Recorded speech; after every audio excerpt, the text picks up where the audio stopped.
मैं कोई हीरो बन जाऊं, मैं पॉपुलर हो जाऊं और पॉपुलैरिटी रखने के लिए वो काम ही ना कोई करूं जिसकी शायद माशरे को कोई फ़ायदा हो जाए। तो वो तो मुझे 1988 में वैसी कामयाबी थी जब जनरल ज़िया साहब ने मुझे ऑफ़र किया। मेरी नज़र में ये कामयाबी नहीं, कामयाबी ये है कि हमने अपने असूल नहीं बेचे। रात को वहीं से रवाना हुए। आपके क्रिकेट कैरियर में सबसे ज़्यादा खुशी और सबसे ज़्यादा गम के लम्हात कौन से थे? एक था खुशी का मौका जब हमने हिंदुस्तान को हिंदुस्तान में हराया।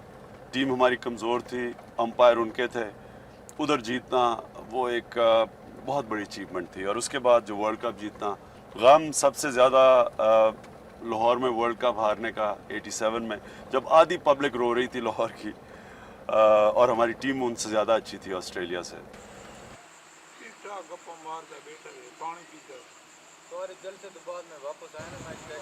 गांव में अपने एक कारकुन की वफात पर फातह खानी की।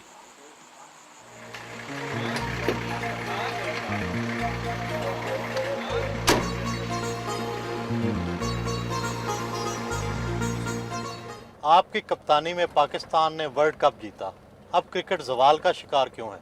दुनिया में कोई शॉर्टकट नहीं होता। अगर किसी ने भी ऊपर जाना है, टीम ने, इंसान ने, उसके लिए मेहनत की ज़रूरत होती है। और मेहनत के भी तरीके होते हैं। एक मेहनत तो होती है कि जो इंसान मेहनत करता है, और एक जबकि एक ऑर्गेनाइजेशन एक सेटअप ऐसा बनाती है जो कि अच्छे स्पोर्ट्समैन प्रोड्यूस करती है। हमारी बदकिस्मती ये है कि हमने हमारे क्रिकेट मुसलसल जो भी क्रिकेट बोर्ड्स आए, किसी ने पाकिस्तान का जो क्रिकेट स्ट्रक्चर है उसके ऊपर मेहनत नहीं की। सोचा नहीं कि ये जो स्ट्रक्चर है ये किसी काम का नहीं है। प्लेयर्स निकल रहे हैं तो अपने टैलेंट से निकल रहे हैं, और इस स्ट्रक्चर का उन प्लेयर्स के बनाने में कोई बड़ा हाथ नहीं था। रात का खाना अपने अजीज के घर खाया।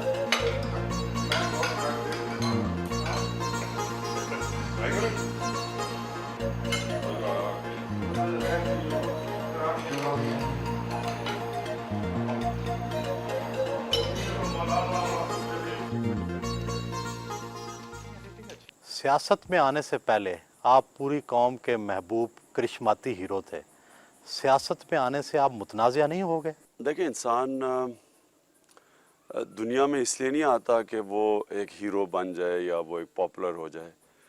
इंसान किसी मकसद के लिए ज़िंदगी में दुनिया में आता है, और उसकी कोशिश ये होनी चाहिए कि मैं इस दुनिया से जाने से पहले अपने मकसद अचीव करके जाऊं, बजाय इसके कि मैं कोई हीरो बन जाऊं, मैं पॉपुलर हो जाऊं और पॉपुलैरिटी रखने के लिए वो काम ही ना कोई करूं जिसकी शायद माशरे को कोई फ़ायदा हो जाए। आप अंग्रेज़ी स्कूलों में पढ़े, फिर आपने बैरून मुल्क क्रिकेट खेली, और फिर एक गैर मुल्की अमीर दोशीज़ा से शादी की, और आप दूसरों को कहते हैं कि पाकिस्तानी बनो और गैर मुल्की कल्चर पर तनकीद भी करते हैं।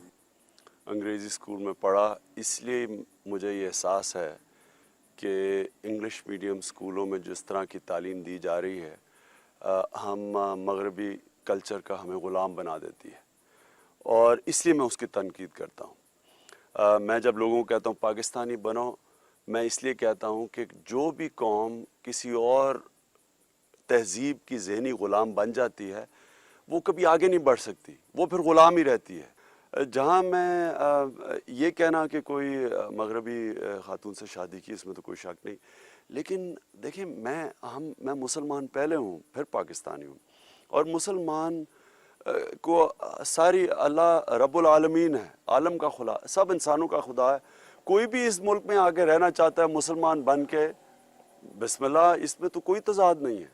आपको बेनज़ीर भुट्टो और नवाज़ शरीफ की अदम मौजूदगी में 3 साल खुला सियासी मैदान मिला, लेकिन आप सिर्फ एक सीट हासिल कर सके।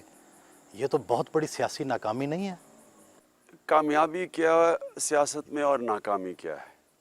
अब आप कहेंगे कि जो काफ लीग है ये सारी कामयाब है। मेरी नज़र में ये फेल है। पेट्रियाट्स निकले हैं, 10 पेट्रियाट्स एक गए हैं हुकूमत के साथ, 5 मिनिस्टर बन गए। तो वो तो मुझे 1988 में वैसी कामयाबी थी जब जनरल ज़िया साहब ने मुझे ऑफ़र किया वज़ारत। 1993 मोइन कुरैशी ने ऑफ़र की वज़ारत। नवाज शरीफ की हुकूमत में पहली दफ़ा जब आया, उन्होंने बड़ा ओहदा ऑफ़र किया। तो अगर यही लेना था तो मुझे पार्टी बनाने की ज़रूरत नहीं थी। मेरी नज़र में ये कामयाबी नहीं, कामयाबी ये है कि हमने अपने असूल नहीं बेचे। पाकिस्तान की सियासत में ये साबित किया कि यहाँ ऐसे लोग हैं जो बिकने वाले नहीं हैं, जो किसी चीज़ या वजारतों या पैसे या खौफ से अपने असूलों को तो नहीं छोड़ेंगे। मैं इसको कामयाबी समझता हूँ। क्या सियासत और फलाही अदारे एक साथ चल सकते हैं? असल में सही इस्लामी रियासत है ही फलाही रियासत, और जो काम रियासत कर सकती है फलाही काम, वो कभी इमरान खान सारी ज़िंदगी लगा रहे, ईदी साहब लगे रहें, हम कुछ नहीं कर सकते। जो कि एक हुकूमत कर सकती है, क्योंकि फलाही रियासत बना, वेलफेयर स्टेट बना सकती है। जो आज आप स्कैंडिनेविया में चले जाएं, यूरोप में चले जाएं, वो एक मुकम्मल तौर पे फलाही रियासतें हैं जिधर इंसान की बुनियादी ज़रूरियात की ज़िम्मेदारी रियासत लेती है। जनरल मुशर्रफ की फौजी हुकूमत के बारे में भी आपकी पॉलिसी अदम तसलसल का शिकार रही। कभी आप उनके हामी रहे, कभी उनके मुखालिफ। देखिए, हमारी पॉलिसी तो बड़ी क्लियर रही है पहले दिन से। हमारी तहरीक इंसाफ की जो सोच है और जो हमारा मैनिफेस्टो, उसमें कोई फ़र्क नहीं आया। जब लोग हमारी पॉलिसी पे चले, हमने उनकी हिमायत की। जब वो उस पॉलिसी से उतरे जो हमारे से मुख्तलिफ थी, तो फिर हमने मुखालफत की।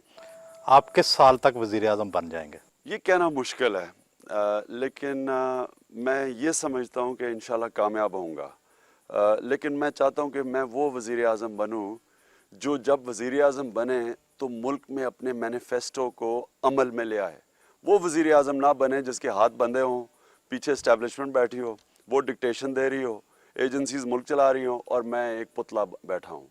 वज़ीर आज़म का बनने का कोई फ़ायदा नहीं जब तक हम इस मुल्क के अंदर एक तब्दीली ना लेके आएँ। और जो इनकलाब की मैंने आपसे बात की, जिसमें नंबर 1 चीज़ अदल और इंसाफ, नंबर 2 चीज़ इंसानियत, फलाही रियासत, जिसके अंदर तालीम, ख़ास तौर पे तालीम को इस मुल्क में पूरी तरह एक इमरजेंसी डिक्लेयर की जाए। मुल्क को सारों को लगा दें कि अगर हम पढ़ेंगे नहीं, ये मुल्क बर्बाद हो जाएगा।